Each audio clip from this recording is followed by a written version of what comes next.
తిరుపతి ఉప ఎన్నికల్లో దొంగ ఓట్లతో గెలిచి దొంగ ఓట్ల మంత్రిగా పెద్దిరెడ్డి రామచంద్రారెడ్డి పేరు పొందారు అంటూ మంత్రి నిమ్మల రామానాయుడు ఆరోపించారు. కడప నగరంలో సుపరిపాలనలో తొలి అడుగు కార్యక్రమాన్ని నిర్వహించారు. ఈ కార్యక్రమంలో మంత్రి నిమ్మల రామానాయుడు, ఎమ్మెల్యే మాధవిరెడ్డి పాల్గొన్నారు. ఇంటింటికి తిరిగి ప్రభుత్వం అందిస్తున్న సంక్షేమ పథకాల గురించి, రాష్ట్రంలో జరుగుతున్న అభివృద్ధి పనులను ప్రజలకు తెలియజేశారు. ఏపీ రాష్ట్రం అభివృద్ధి సీఎం చంద్రబాబు సారథ్యంలో సాధ్యమవుతుందని మంత్రి నిమ్మల రామానాయుడు అభిప్రాయం వ్యక్తం చేశారు.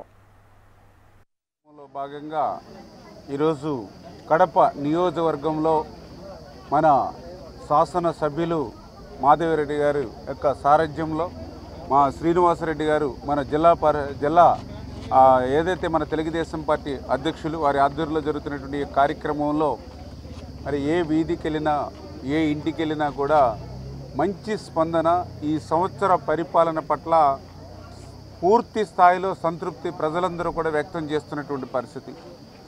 ఇప్పుడే మనం చూసాం, ఏదైతే పింఛన్ మరి గతంలో 250 రూపాయలు చొప్పున 5 సంవత్సరాలు పట్టింది 1000 రూపాయలు పెంచడానికి.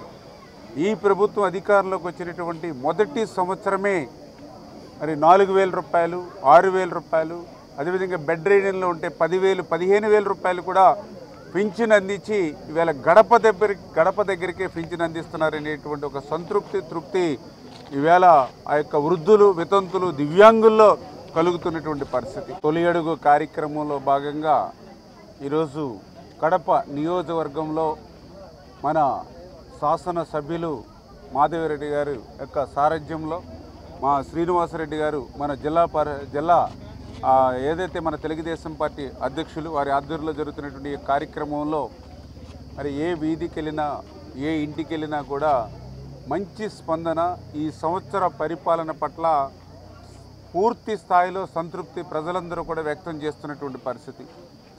ఇప్పుడే మనం చూసాం, ఏదైతే పింఛన్ మరి గతంలో 250 రూపాయలు చొప్పున